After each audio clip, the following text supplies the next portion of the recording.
guys, for today's video, mangunguha tayo, mamimitas tayo ng dalandan o centuries dito sa amin.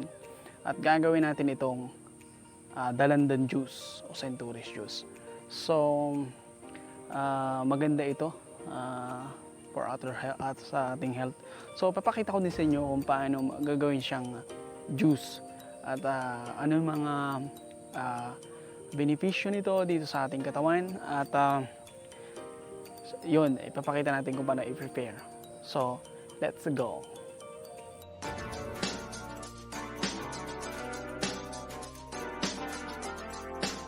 Kasalukuyan, tayo nandito natin sa ating dalandan tree. So, nakikita natin yung ating dalandan tree. Ayan. Usually, ano, ayan. Dalandan tree. Ganda, no?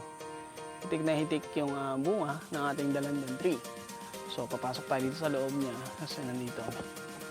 Ano ba yung magandang gulang ng ating dalandan tree kung paano pitasin? I think kasi ito yung nasa middle age na. Huwag yung masyadong bubot, premature, kasi wala pang sabaw. Huwag din masyadong sobrang hinog kasi matamis na, mababa na yung citric acid. So, yung tayo sa middle, yung masabaw, kasi yung medyo maasim-asim pa. Pinakamaganda para sa akin, huwag mo nilagyan ng added sweetener. Pero pwede mo ring add kung gusto mo. Pero mas maganda walang added sweetener pa. Feel na feel mo talaga yung asim.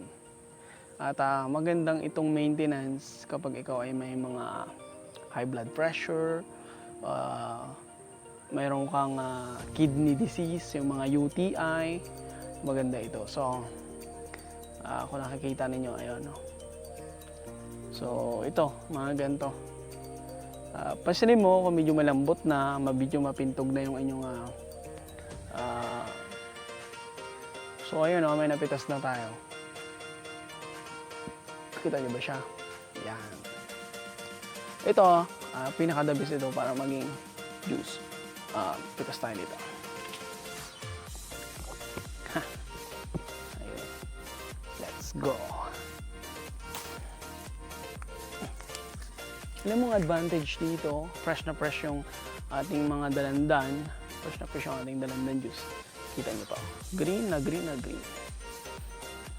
So ayun, ang pinaka-the best na texture. At kuhan dito. Yung, pwedeng-pwede, fresh na fresh mo siya gawin juice. So ayun. At susunod naman, ipapakita ko sa inyo kung paano gawin din juice. Salamat sa pagsubaybay. Kung bago ka pa lang sa ating channel, please like and comment and subscribe kung nagustuhan mo naman yung ating videos for the day. So ayun, mag-prepare na tayo ng ating dalandan juice. So ayun, kailangan nating strainer o salaan.